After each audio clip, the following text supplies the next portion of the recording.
السلام علیکم ناظرین، پروگرام مہمان خصوصی کے ساتھ میں ہوں آپ کی میزبان طیبہ ستار۔ ہمارے آج کے پروگرام کے مہمان خصوصی ہیں سید جواد احمد صاحب۔ آئیے ان سے گفتگو کرتے ہیں۔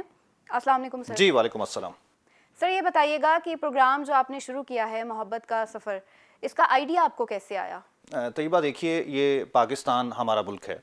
یہ ہمارے پرکھوں کی جا ہے، یہ ہمارے بزرگوں کی دین ہے، یہ ایک تحفہ خداوندی ہے۔ اس کا خیال رکھنا ہماری ذمہ داری، ہمارا فرض ہے۔ اگر ہم اس کا خیال نہیں رکھیں گے تو کوئی باہر سے آ کے ہمیں ایلیویٹ کرنے والا نہیں ہے۔ تو ہماری جو اس وقت جو بچپن میں ہیں جو نسل، اس نے کل کلاں کو آ کے ملک کی باغ دوڑ سنبھالنی ہے۔ جب بھی یہ بچے آپ اسکولوں سے باہر کسی ایسے کام میں دیکھتے ہیں کہ جو کہ ان کے بچپن سے میل نہیں کھاتا، ان کے کھلونوں کی عمر ہے، ان کے تعلیم کی عمر ہے، ان کے ہنسنے کھیلنے کی ان کی عمر ہے، ان کے خواب دیکھنے کی عمر ہے، اور اگر وہ عمر اس طرح سڑکوں پہ ضائع ہو رہی ہے، ہوٹلوں میں کام کر کے، ورکشاپوں میں پامال ہو رہی ہے، تو میرے دل میں تو ہمیشہ درد اٹھتا تھا۔ ہمارے کچھ ہم خیال لوگ ہیں، وہ بھی اسی طرح بہت اس پہ تکلیف دہ محسوس کرتے تھے۔ تو ہم آپس میں باتیں کرتے تھے کہ یار کیا کیا جائے، تو کبھی ایک بچے کی کبھی ہیلپ کر دی اس طرح، لیکن ہم نے سوچا کہ یہ تو کوئی انفرادی ایک عمل ہے، تو اس کو اجتماعیت کی شکل دینے کے لیے بالآخر ہم نے یہ محبت کا سفر نامی پروگرام شروع کیا ہے، تاکہ وہ بچے جو کہ پاکستان کا کل ہیں، ان کا آج جو ہے وہ ہم روشن کر سکیں۔ سر یہ بتائیے کہ جو پروگرام آپ نے شروع کیا ہے، کیا کچھ اور لوگ بھی ہیں اس میں آپ کے ساتھ شامل؟ دیکھیے، ہم خیال لوگ ہیں، ہم یہ پاکستان کے وہ دردمند لوگ ہیں، بلکہ میں آپ کو انتہائی دلچسپ ایک امر بتاؤں کہ اس میں سے زیادہ تر مطلب 80% کے قریب وہ لوگ ہیں جنہوں نے مجھے سختی سے منع کر دیا ہے کہ ان کا نہ کسی بچے کو بتانا ہے، نہ کبھی میڈیا پہ ذکر کرنا ہے، اور نہ وہ گمنام رہیں گے۔ وہ پیچھے سے رہ کے ان بچوں کی مالی مدد کریں گے، ان کو پورا کفالت کریں گے، لیکن وہ سامنے کبھی نہیں آئیں گے۔ اب یہ دیکھیں، یہ جو ہم سنتے تھے نا، نیکی کر دریا میں ڈال، اور وہ ساری جو بچپن میں کہانی، یہ ہمارے سامنے پاکستان میں اس میں ہو رہا ہے۔ یہ آج کی دنیا میں یہ لوگ ہیں، ایسے ہیں، وہ کم ہیں، مطلب اگر میں آپ کو تعداد بتاؤں تو ہمیں 10-15 ہی ہیں ہم، لیکن انشاءاللہ تعالی یہ نیکی کا سفر ہے، یہ محبت کا سفر ہے، یہ پھیلے گا، یہ جائے گا، یہ اجالا جائے گا، پھیلے گا، اور انشاءاللہ روشنی کی مشعل جو ہے نا، یہ الاؤ کی صورت میں بھڑکے گی۔ جواد صاحب یہ بتائیے کہ کیا حکومتی سطح پر بھی کوئی مدد ہے آپ کے اس پروگرام میں؟ اچھا نہیں،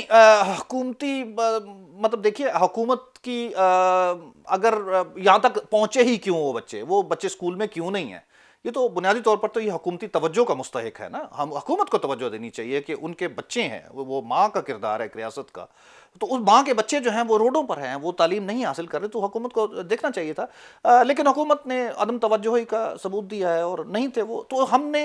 یہ دیکھتے ہوئے کہ حکومت کا چونکہ اس میں کوئی عمل دخل نہیں ہے، اس لیے ہم نے ہی خود پھر یہ انفرادی طور پر یہ انیشیٹو لیا ہے۔ ابھی تک تو حکومتی کوئی مدد ہمیں شامل حال نہیں ہے۔ جواد صاحب یہ بتائیے گا کہ اس پروگرام کا طریقہ کار کیا ہے، اور آپ کس طریقے سے ان بچوں کو تلاش کرتے ہیں؟ اچھا، یہ میں تھوڑی سی تفصیل سے بتاتا ہوں۔ ابھی یہ ہمارا بنیادی طور پر ہم پہلے ایک NGO بنانا چاہ رہے تھے، محبت فاؤنڈیشن، بلکہ بہت بزرگ ہمارے ملک کے بہت مایہ ناز نام ہے جناب عطاء اللہ قاسمی صاحب، انہوں نے سرپرستی فرمائی تھی اس کی، اور انہوں نے کالم بھی لکھا تھا اس کے لیے، لیکن NGO کے رجسٹریشن میں حکومت نے اتنی مشکلات مطلب ڈال دی ہیں کہ وہ ہم تھک ہار کے آخر کار ہم نے وہ ڈول چھوڑ دیا، اور ہم جو ہے اس کو انفرادی ایک لیول پہ لے آئے۔ ابھی ہم نے اس کو فیس بک پیج کے ذریعے سوشل میڈیا پہ ڈالا ہے، ٹویٹر پہ بھی پیج ہے ہمارا، انسٹاگرام پہ بھی ہے، لیکن زیادہ ہم فیس بک کے ذریعے جو ہے نا اس کی آگاہی دے رہے ہیں۔ تو ہم وہ بچے جو ہے ان کو پہلے آئیڈینٹیفائی کرتے ہیں، اور پھر ان کا پروفائل جو ہے وہ فیس بک پہ شیئر کرتے ہیں۔ تو وہ جتنے ہمارے 10-15 تھے، انہوں نے تو سب نے بچے اٹھا لیے مطلب، اور وہ ان کی کفالت ہم اس طرح کرتے ہیں کہ ان کو راغب کرتے ہیں کہ آپ بجائے یہ اسکول، یہ ورکشاپ جانے کے، یہ بیکری جانے کے، یہ ہوٹل جانے کے، آپ اسکول آئیے، تو آپ یہاں سے جو کما رہے ہیں 100-200 روپیہ، وہ 200 روپیہ ہم دیں گے، تو ان کو اسکول جانے کا اجرت، بلکہ آپ کہہ لیں معاوضہ، وظیفہ، جو بھی کہنا چاہیں، وہ 6,000 روپیہ مہینہ جو ہے ہم انہیں ان بچوں کو وہ اسکول جانے کا دیتے ہیں۔ اس کے علاوہ ہم انہیں یونیفارم دیتے ہیں، بوٹ دیتے ہیں، بستے دیتے ہیں، کتابیں دیتے ہیں، کوئی بچہ اگر ویک ہے اسے ٹیوشن کی ضرورت ہے تو اس کا بھی بندوبست کرتے ہیں. لیکن یہ سب ابھی تک جو ہے یہ سوشل میڈیا اویئرنیس کے ذریعے چل رہا ہے ہمارا. ہم بہت پر امید ہیں انشاءاللہ تعالیٰ وہ وقت آئے گا کہ جب یہ این جی او بھی بن جائے گی اور بہت سارے لوگ جو ہیں وہ اس کے ساتھ آ جائیں گے. وہ کہتے ہیں نا انگریزی میں journey of 1000 mile starts from a single step, تو وہ we have taken that single step. اور انشاءاللہ تعالیٰ, اور اللہ کا بڑا کرم ہے کہ ابھی تک ہمیں بہت زبردست رسپانس آیا ہے. جس طرح میں آپ کو ذکر کر رہا تھا کہ وہ کئی لوگ ہیں کہ جنہوں نے کہا ہے کہ نام بھی نہیں بتانا اور وہ پیسے بھیج رہے ہیں, اور ان میں سے میں بہت ممنون ہوں. ہمارے بہت سارے تارکین وطن جو ہیں انہوں نے یہ زیادہ تر بلکہ 80% جو ہے وہ ہمارے بچے وہ تارکین وطن نے ہی لیے ہیں, اور وہ وہاں سے انہیں پیسے بھیجتے ہیں, ان کی سرپرستی ان کی کفالت کرتے ہیں. تو یہ ابھی تک جو ہے ایز آف ناؤ جو ہے یہ تو سوشل میڈیا ایک کمپین کے ذریعے آگے چل رہا ہے. لیکن مستقبل قریب میں جو ہے ہم نہ صرف اس کو ایک این جی او کی صورت میں لائیں گے, ہمارا ارادہ یہ ہے کہ ہم اس کا اپنا ایک انسٹیٹیوشن بنائیں گے جس میں وہ بچے نہ صرف فارمل ایجوکیشن لیں, وہ ٹیکنیکل ایجوکیشن بھی حاصل کریں. تو جب تک وہ میٹرک کریں نہ صرف ان کے پاس فارمل ایجوکیشن ہو, ان کے پاس ٹیکنیکل ایک اسکل بھی ہو, کوئی کمپیوٹر چلا لیتا ہو, کوئی مشینری چلا لیتا ہو, کوئی کسی قسم کی ایک اسکل ہو,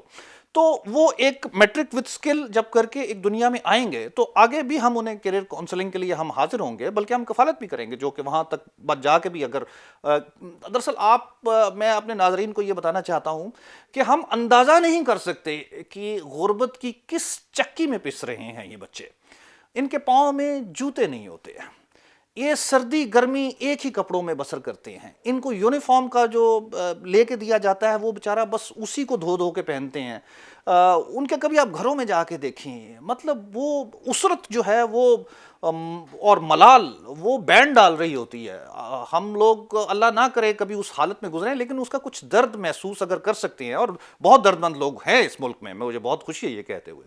وہ کبھی ان کا درد محسوس کریں کہ وہ کس قدر ایک سخت زندگی سے گزر رہے ہیں.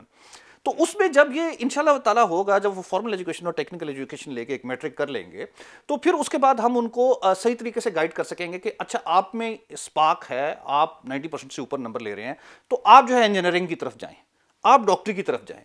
اچھا آپ جو ہے یار اتنا زیادہ آگے نہیں ہے لیکن آپ کا ٹیکنیکل ہے, تو ہم آپ کو پولی ٹیکنیکل کالج میں ڈال دیں گے, تو پولی ٹیکنیکل کالج کے ذریعے کوئی ڈپلوما لے کے وہ زندگی میں کچھ اپنا گزر بسر کر سکیں گے. اور کچھ نہیں ہے, ان میں سے ہو سکتا ہے کچھ لوگ جو ہیں وہ کہیں میٹرک کے بعد کہ اچھا جی ہم تو police service of Pakistan join کرنا چاہتے ہیں کانسٹیبل کے طور پر, کچھ آرمی جوائن کرنا چاہتے ہیں, کچھ بھی. لیکن میٹرک تو ایک وہ منیمم لیول ہے نا کہ جس سے آپ کے لیے نوکری کے دروازے ہی نہیں کھلتے آج کل, تو جب تک میٹرک نہ ہو. تو ہم وہ دروازہ جو ہے نا وہ در کھولنے کے لیے انہیں اپنی اسی ایک تگودو کر رہے ہیں, جدوجہد کر رہے ہیں. اور ہم اس ملک کے لوگوں سے بھی مطلب یہ دعا کرتے ہیں, اپیل کرتے ہیں کہ وہ ہمارا ہاتھ بٹائیں. اور اللہ نے بہت دیا ہے, اور اگر وہ اس کار خیر میں حصہ ڈالیں گے تو اوپر والا ہی خوش ہوگا, اس ملک کا ہی بھلا ہوگا, آپ کی ایک نسل اچھی آئے گی, آپ کا مستقبل جو ہے وہ سنہرے ہاتھوں میں آئے گا, بجائے اس کے کہ ان ہاتھوں میں کلاشنکوف ہو, ان ہاتھوں میں قلم آئے گا. تو یہ سب ہمارے عزائم ہیں, اور انشاءاللہ تعالیٰ ہم اسی طرح اس کو لے کر چل رہے ہیں آگے. تو سر آپ کا جو یہ ادارہ ہے کیا کسی اسپیسیفک شہر کے لیے کام کر رہا ہے, یا باقی شہروں کے بھی جو بچے ہیں, کوئی خاص شہر ہے, مطلب جیسے لاہور کے لیے کام کر رہے ہیں کچھ ادارے, یا کراچی, صرف کراچی سے آپ کر رہے ہیں بچوں کو فیسیلیٹیٹ, یا اسلام آباد سے کر رہے ہیں, تو کس کس شہر کے بچے جو ہیں وہ آپ اس پروگرام میں ان کو یعنی کر رہے ہیں فیسیلیٹیٹ؟ دیکھیے یہ میرا ملک ہے, یہ آپ کا ملک ہے, اس ملک میں کوئی شہر نہیں ہے, اس ملک کے تمام شہر برابر ہیں. ہمارا جو ارادہ ہے وہ یہی ہے کہ اس ملک کے جہاں سے ہمیں وہ بچہ ملے ادھر کا کوئی بندہ جو ہے وہ لے لے, اور اس کی کفالت اور وہ سرپرستی, کیونکہ یہ صرف کفالت اور سرپرستی نہیں ہے, اس کے بعد ہم جا کے ان کو چیک بھی کرتے ہیں, ان کی کاپیاں چیک کرتے ہیں, ان کے ساتھ بیٹھ کے بلکہ میں تو جا کے ان کے ساتھ کرکٹ بھی کھیلتا ہوں, ان کو ٹافیاں چاکلیٹ وغیرہ دیتے ہیں. تو یہ صرف پیسے دے دینا نہیں, یہ ان کے ساتھ کمٹ ہونے والا معاملہ ہے. تو یہ اس شہر کے بندے ہوں, ہماری دعا ہے. ابھی تک ویسے لاہور, شیخوپورہ, کراچی اور اسلام آباد اس میں ہمیں کامیابی ملی ہے, لیکن یہ پورا پاکستان اس کے لیے اوپن ہے. دیکھیے اس وقت 2.5 کروڑ بچے جو ہیں پاکستان میں, ایک اندازہ ہے مطلب کہ وہ اسکولوں سے باہر ہیں, تو ہم ظاہر ہے 2.5 کروڑ بچوں کو تو اسکولوں میں واپس نہیں لے کے جا سکتے, لیکن ہمارا جتنی استطاعت ہے, جتنی ہمت اللہ نے دی ہے آپ کو, اس کے حساب سے تو کر سکتے ہیں. اگر ہم 2,500 یا 2.5 لاکھ بھی بچے جو ہیں وہ اٹھا کے ورکشاپوں سے اور وہ انہیں اسکول بھیج سکیں, تو میرا خیال میں یہ بہت بڑی کامیابی ہوگی. آپ کا جو سوال تھا اس کے مطابق یہ تمام شہروں کے لیے ہے, اور تمام شہروں کے تمام بچے ہمارے بچے ہیں. مطلب اس کا پروسیجر کیا ہے آپ کے ادارے کا, کہ کس طرح سے یہ کام کر رہا ہے؟ اچھا دیکھیے چائلڈ لیبر, میں تو ایک جو ویسے بات بتاؤں کہ پاکستان کے قانون کے مطابق 16 سال سے کم عمر بچہ جو ہے اس سے کام لینا قانوناً جرم ہے. اور اگر اس پہ کوئی مقدمہ دائر ہو تو اس کو 6 مہینے قید کی بھی سزا سنائی جا سکتی ہے. لیکن خیر ہمارے ملک میں اس پہ عمل نہیں ہو رہا, وہ علیحدہ بات ہے, لیکن قانون ہے. تو چائلڈ لیبر جو ہے وہ تو بالکل نہیں ہونی چاہیے اس ملک میں. تو ہم یہ کرتے یہ ہیں کہ جو بھی بچہ, مطلب ابھی تک تو تھوڑا سا ذرا مشکل رہا ہے, آغاز میں مشکلات ہی آتی ہیں. ابھی تو یہ ہے کہ آپ کو کہیں کوئی بچہ نظر آیا, مثلا ہوٹل پہ گئے, وہاں بیرا جو تھا آپ کا وہ بچہ تھا, آپ نے دیکھا کہ یار اس میں آنکھوں میں جگنو ہیں, اس کے کچھ تعلیم کی رمق ہے, تو آپ نے بلا کے اس کا انٹرویو کیا, پوچھا اس سے, اور وہ اگر آمادہ ہوا تو پھر اس کے والدین سے بات کی, اور اس کا, یا پھر آپ کو ورک شاپ پہ کام کرانے گئے ہیں, وہاں آپ کو کوئی چھوٹا ملا ہے, آپ نے اس کو پکڑا, یا مجھے تو سڑک پہ بھی مطلب ایک ناریل بیچتا بچہ ملا تھا, اس سے میں نے بات چیت کی, اور یہ وہ میں مشکلات اس لیے کہہ رہا تھا چونکہ ابھی ہمارا آغاز ہے نا, ابھی ہماری اتنی وہ اویئرنیس نہیں ہے. اور آپ کا بہت شکریہ کہ یہ ٹیلی نیوز کے ذریعے جو ہے یہ اویئرنیس جائے گی, ایک آگہی جائے گی, تو وہ بچے تھوڑے سے متمامل ہوتے ہیں کہ, اور ان کے والدین بھی شکوک و شبہات کا شکار ہوتے ہیں کہ یہ واقعی پتہ نہیں ہمیں دیں گے کہ نہیں. حالانکہ ہم انہیں سب کچھ دکھاتے ہیں کہ آپ ہمارے ساتھ چلیں, جو پہلے بچے ہیں ان کو دیکھیے, سب کچھ کریں, لیکن پھر بھی ہمارے ذرا تھوڑا سا وہ شک کا شکار ہوتے ہیں. تو ابھی تک کئی بچے ایسے ہیں کہ جو ہم نے سڑکوں سے, ورک شاپوں سے, ہوٹلوں سے, بیکریوں سے, جنرل اسٹوروں سے جن سے رابطہ کیا, اور انہوں نے یہ سنہرا جو راستہ ہے وہ اپنانے سے انکار کر دیا. لیکن ہم اس پہ بالکل بھی ہمارے ارادے میں متزلزل نہیں ہوئے ہیں. ہم کوئی بات نہیں, ان کا اللہ نے کچھ اور بہتر لکھ دیا ہوگا, یا کچھ میں بھی شاید ہم جب تھوڑا سا آگے چلے جائیں, جب ہمارا نام ہو جائے تو وہ بچے دوبارہ ہمارے پاس آ جائیں. جو آپ کا سوال تھا اس کے مطابق یہ ہے کہ ابھی ہم خود ہی محنت کر رہے ہیں, جستجو کر رہے ہیں یہ بچے لینے کے لیے, اور اللہ ہماری یہ محنت قبول فرمائے. سر یہ بتائیے گا کہ اب تک آپ کتنے بچوں کو فیسیلیٹیٹ کر چکے ہیں؟ دیکھیے ابھی تو چونکہ بالکل ہی آغاز ہے, ابھی ہمیں ٹوٹل 2.5 مہینے ہوئے ہیں, لیکن ان 2.5 مہینوں میں بھی مطلب ہم نے قریب 100 بچوں سے رابطہ کیا تھا, اس طرح ان کے والدین تک پہنچے تھے. ان میں سے 12 بچے, مجھے یہ بتاتے ہوئے بہت خوشی ہو رہی ہے کہ وہ اپنا کام چھوڑ کر, جن ہاتھوں میں اوزار ہوتے تھے اب ان ہاتھوں میں قلم ہے, ان ہاتھوں میں قاعدے ہیں, ان ہاتھوں میں کتابیں ہیں. تو وہ 12 بچے جو ہیں وہ ورک شاپ چھوڑ کے, ہوٹل چھوڑ کے, سڑک چھوڑ کے تو وہ اسکولوں میں جا چکے ہیں. یہ بتائیے گا کہ کتنے عرصے تک وہ بچے آپ کے ادارے کا حصہ بنے رہتے ہیں, اور اس کے بعد ان کا جو امپلائمنٹ کا سلسلہ ہے وہ کس طرح سے پھر چلتا ہے آگے؟ دیکھیے ابھی تک جو ہم نے سوچا ہے ہمارے ذہن میں جو ہے وہ تو یہ ہے کہ میٹرک تک ہم ان کی کفالت کریں گے, کیونکہ میٹرک ہم سمجھتے ہیں کہ وہ ایج ہوتی ہے کہ جس میں شعور تھوڑا سا آ گیا ہوتا ہے اور وہ اپنا مستقبل کی راہ متعین کر سکتے ہیں. لیکن اگر میٹرک کے بعد بھی مثلا ہمارے پاس ایک, دراصل ہم کوشش کرتے ہیں کہ زیادہ چھوٹے بچے لیں, کیونکہ وہ بیچارے ابھی بالکل ہی ننھے پھول ہیں, کلیاں ہیں. تو لیکن ہمارے پاس ایک 8ویں میں بھی بچہ ہے, تو اگر وہ میٹرک کے بعد بھی اگر اسے ضرورت پڑتی ہے تو ہم پھر بھی اس کو اگلے 2 سال کے لیے بھی جو ہے اس کو ہم یہ کمپنسیٹ کریں گے اور یہ وظیفہ دیں گے, اور کوشش کریں گے کہ روزگار کے لیے جتنا ہم سے ممکن ہو سکے پہلے تو ان کی گائیڈنس کریں. بیکاز میں آپ کو چیز ایک بتاؤں, اس سے تھوڑی سی ضمناً ایک ذیلی سی بات آ جاتی ہے. دنیا بھر میں بہت زیادہ اسکالرشپس ہیں, مطلب یونیورسٹیوں کے اسکالرشپ سے لے کر حکومتوں کے اسکالرشپس تک, اور وہ پاکستان میں بہت زیادہ آتے ہیں کہ اچھا یار آپ لے لیں. اس میں کوریا کے ہوتے ہیں, ہنگری کے ہوتے ہیں, مطلب آج کل قطر کے آئے ہوئے ہیں, چائنا کے آئے ہوئے ہیں. ہمیں معلوم ہی نہیں ہوتا, بچوں کو معلوم ہی نہیں ہوتا, اور اس لیے وہ اسکالرشپس جو ہیں وہ ضائع چلے جاتے ہیں. تو ہم جو ہے تمام گائیڈنس دیں گے کہ اچھا یار آپ یہ جا رہے ہیں اچھے, اور آپ یہ اسکالرشپ لے لیں, آپ کوریا چلے جائیں مزید تعلیم کرنے کے لیے, حاصل کرنے کے لیے, آپ ہنگری چلے جائیں, آپ قطر چلے جائیں, آپ کہیں اور چائنا چلے جائیں. تو ہم یہ تمام جو ہے ان کی گائیڈنس جو ہے وہ ساتھ سٹیپ بائی سٹیپ جو ہے ہم رکھیں گے. جواد صاحب, پروگرام کے اختتام میں نوجوان نسل کو آپ کیا پیغام دینا چاہیں گے؟ دیکھیے نوجوان نسل جو ہے وہ تو بڑی ایک شاندار نسل ہے, اس میں بہت انرجی ہے, بہت ذہانت سے بھرپور ہے. تو نوجوان نسل کے لیے تو میں یہی کہوں گا کہ وہ اپنی ذہانت اور صلاحیتوں کا بھرپور استعمال کرتے ہوئے اس روشن ستارے کی نوید بنے جس کا ہم خواب رکھتے ہیں. نوجوان نسل کے علاوہ میں پاکستان کے عوام کو بالعموم جو ہے, اور میں اس سے ضمن ایک بات مجھے یاد آ گئی کہ پاکستان کے بہت سارے تارکین وطن جو بیرون ملک مقیم ہیں, انہوں نے ہمارا اس پروگرام میں بہت ساتھ دیا ہے. ان کو صرف ایک فون کال کی ضرورت ہوتی تھی یا ایک ہلکا سا بتانے کی ضرورت ہوتی تھی, اور وہ کہتے تھے اکاؤنٹ نمبر بتاؤ اور ہم پیسے بھیج دیں گے. ان کو میرا سلام ہے. تو یہ تارکین وطن جو ہیں ان کو بھی میرا یہ پیغام ہے، اور پاکستان میں رہنے والے تمام لوگوں کو میرا یہ التجا ہے، اپیل ہے کہ ہمارے اس پروگرام کا حصہ بنیں۔ 6,000 روپیہ مہینہ ہم بچوں کو دیتے ہیں، اور سال میں ایک دفعہ وہ کتابیں، یونیفارم وغیرہ اس کے لیے، یا پہلی دفعہ اگر آئے ہیں تو ایڈمیشن کے لیے بھی کچھ 10,000 کا خرچہ ہو جاتا ہے۔ تو یہ 6,000 روپے جو ہے یہ آپ کو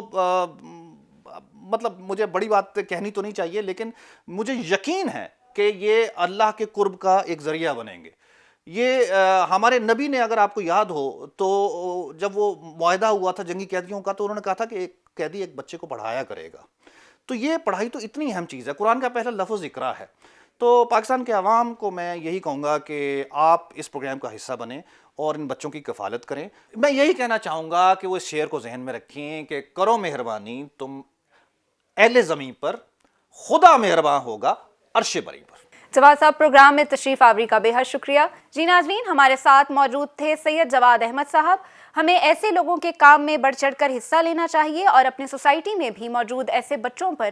نظر رکھنی چاہیے جو تعلیم کا خرچ برداشت نہیں کر سکتے اور مختلف ورک شاپس اور ہوٹلوں پر کام کرتے ہیں، تاکہ چائلڈ لیبر کا خاتمہ ہو سکے۔ اگلے پروگرام مہمان خصوصی تک کے لیے اپنی میزبان کو دیجیے اجازت۔ اللہ حافظ۔